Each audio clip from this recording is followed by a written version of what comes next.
ఎక్కడా ఖాళీ లేవు. మా తాతయ్య గారికి స్తోమత ఉంది కాబట్టి నేను వెళ్ళి కాకినాడ చదువుకున్నాను. చాలా మంది నాతో చదువుకున్న పిల్లలకి స్తోమత లేక చదువు మానేశారు, కాకినాడ వెళ్ళి చదువుకోలేక. అది దృష్టిలో పెట్టి అడిగారు. డిగ్రీ కాలేజీలు, జూనియర్ కాలేజీలు, పాలిటెక్ కాలేజీలు, ఐటీఐ కాలేజీలు, నర్సింగ్ కాలేజీలు, ఆఖరికి మాతాడపాలెం ఇంజనీరింగ్ కాలేజీ కూడా చంద్రబాబు నాయుడు ఇచ్చిందే. విద్యానికి అవ్వచ్చు పర్మిషన్. ఇన్ని కాలేజీలు రావడం వల్ల మన నర్సీపట్నం జిల్లాలోనే ఎడ్యుకేషన్ హబ్గా బ్రహ్మాండం తయారైంది. బాగుంది, అంతవరకు బాగుంది. కాలేజీలో మినిమం సదుపాయాలు లేవు. నర్సీపట్నం టౌన్లో ఉంది, ప్రతి హై స్కూల్లో కూడా సదుపాయాలు ఉన్నాయి. మాకాడపాలెంలో లేవు.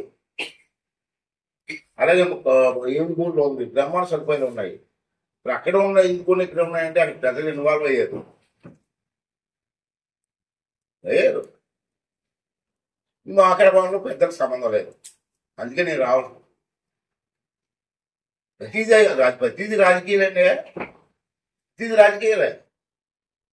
ఎలక్షన్లో వస్తే రాజకీయాలు చేసుకోవాలా. ఇలాంటి ఇన్స్టిట్యూషన్స్ వచ్చేప్పుడు అందరూ నాయకులు కూర్చొని ఈ కాలేజీని కాపాడుకోవాలా. పిల్లల భవిష్యత్తుని ఇచ్చే కాలేజీ ఇది. మన భవిష్యత్తు అయిపోయింది, కెనాలు వదులుతాం, మా 10 సంవత్సరాలు వదులుతాం, 5 సంవత్సరాలు వదులుతాం. మా పిల్లల భవిష్యత్తు కాలేజీని కాపాడాల్సిన బాధ్యత ప్రజలకు లేదండి, నాయకులు లేదండి. ఎవరైనా పట్టించుకున్నారండి? నేను 5 రోజుల క్రితం 10 రోజుల క్రితం తెలిసింది ఈ విషయం నాకు.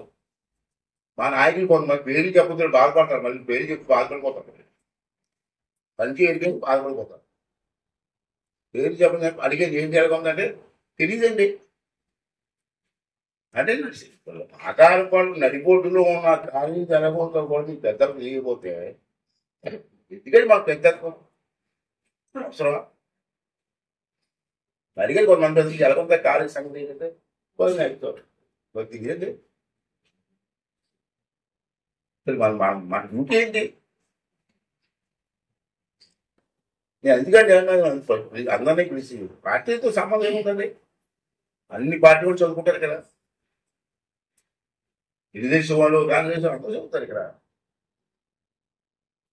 అటువంటి కాలేజీని మనం కాపాడుకోవాల్సిన అవసరం ఉందని చెప్పి చెప్పడానికి, చెప్పేవరకు నా బాధ్యత చేస్తారో చేయడం మీ ఇష్టం, తప్పవలసిన బాధ్యత ఉంది. ఈ కాలేజీ విషయంలో మాత్రం అందరూ బాధ్యత తీసుకోవాల్సిన అవసరం ఉంది.